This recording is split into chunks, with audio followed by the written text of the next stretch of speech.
Dear viewers, স্বাগতম জনাইছো মোৰ চেনেল পল্লৱী কিচেনলৈ। পল্লৱী কিচেনত আজি দেখাম কেনেকৈ বনাই ভেজ ডাম বিৰিয়ানী। ভেজ ডাম বিৰিয়ানী বনাবৰ কাৰণে মই এইখিনি ইনগ্ৰেডিয়েন্ট লৈছো। ইনগ্ৰেডিয়েন্টখিনিত প্ৰথমতে মই এটা সসপেনত মই অলপমান তেল দিম। তেল দিয়াৰ পিছত তেলখিনি গৰম হোৱাৰ পিছতে মই এই মছলাখিনি মই দি দিম। যিখিনি মছলা আছে সেই মছলাখিনি দিয়াৰ পিছত অলপমান পানী দিম। পানী দি পেলাই যিখিনি তিয়াই থোৱা চাউল হয় সেই চাউলখিনি তাত দি পেলাই আধা বইল হ'বলৈ দিম। ইয়াত মই বাসমতি চাউল দিলোঁ। ইণ্ডিয়া গেট বাসমতি ৰাইচ হয় চাউলটো। বাসমতি ৰাইচ দিয়াৰ পিছত পানীখিনি অলপ সৰহকৈ দিছোঁ, কাৰণ হাফ বইল কৰি পেলাই মই আকৌ চেকনিত চাকি দিম চাউলখিনি। এতিয়া আকৌ এটা ঢাকোন লগাই দিছোঁ। এইফালে চাউল উতলি অহা মানে মই তেল দি থৈছোঁ। ইয়াতে অকণমান জিৰা গুড়ি দিছোঁ। জিৰা দি পেলাই যিখিনি অনিয়ন, যিখিনি পিঁয়াজ কাটি থৈছিলোঁ সেই পিঁয়াজখিনি অলপমান ভাজি ল'ম।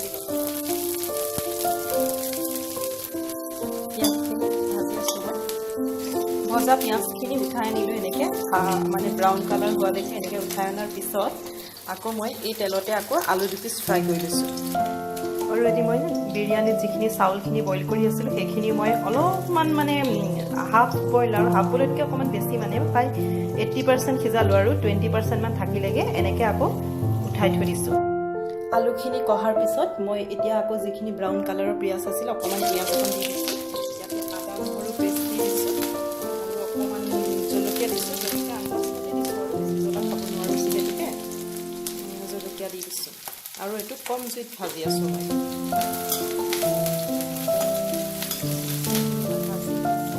ভজাৰ পিছত কাটি থোৱা চব্জিখিনি দি দিয়া হৈছে।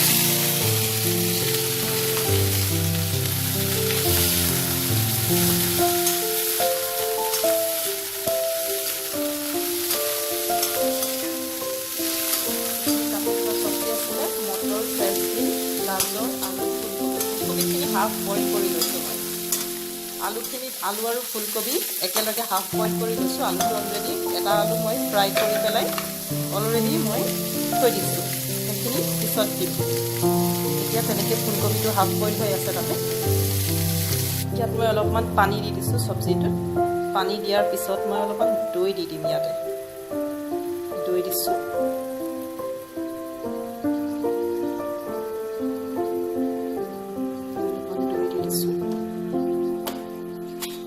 দৈটো দি অলপমান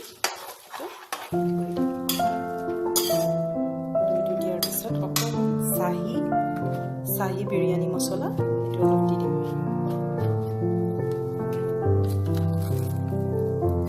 চাহী বিৰিয়ানী মছলাটো দিলত কালাৰটো এনেকুৱা হৈ গৈছে। এতিয়া মই পনীৰখিনি দি দিম। যিখিনি পনীৰ কাটি থোৱা আছিলে। নিমখো অকণমান দি দিছোঁ আন্দাজমতে, অকণমান নিমখ আৰু ৰাইচখিনিত যিহেতুকে নিমখ দিয়া আছে গতিকে কাৰীখিনিৰ কাৰণে অলপমান নিমখ দি দিছোঁ। এতিয়া মই অকণমান এইখিনি ঢাকি পেলাই সিজিব দিম। চব্জিখিনি প্ৰায় হৈছেগৈ আৰু মই এইখিনি চব্জিখিনি কাঢ়ি এতিয়া মই লেয়াৰ বনাম। লগতে মই ৰাইতা বনাবৰ কাৰণে ৰেডি কৰি থৈছোঁ। ইয়াতে মই অকণমান মিহিকৈ গাজৰ পিচি লৈছোঁ, পিঁয়াজ দিছোঁ, বিলাহী দিছোঁ আৰু জিৰা গুড়ি, ধনিয়া গুড়ি, ৰেড চিলি অকণমান দি দিছোঁ। তাৰপিছত মই দৈখিনি দি পেলাই ৰাইতা বনাম। এতিয়া মই লেয়াৰটো বনাইছোঁ। প্ৰথমতে মই যিখিনি বইল চাউল আছিলে সেইখিনি দি ল'লোঁ। দি দিয়াৰ পিছত অলপমান এই চব্জি দি দিছোঁ। চব্জিখিনি এনেকৈ লেয়াৰত দি দিছোঁ। চব্জি আৰু অলপমান কেঁচা গাজৰো এনেকৈ দি দিছোঁ। হাফ যিখিনি মানে ফ্ৰাই কৰি থোৱা আলু আছিলে, আলু মই এনেকৈ লেয়াৰটোত দি দিছোঁ। এইটো মোৰ ফাৰ্ষ্ট লেয়াৰ। ইয়াৰ ওপৰত আকৌ মই চাউল দিম।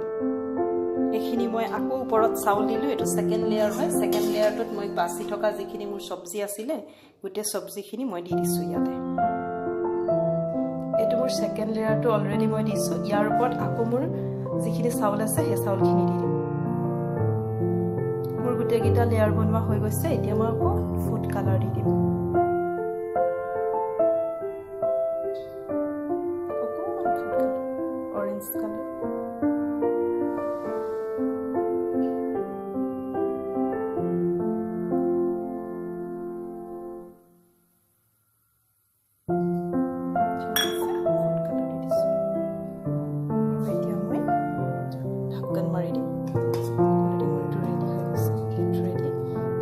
পিছত যেহেতুকে মই ডাম বিৰিয়ানী বনাইছোঁ, ডাম বিৰিয়ানীৰ কাৰণে মই টাৱা এটা গৰম কৰি ৰাখিছোঁ।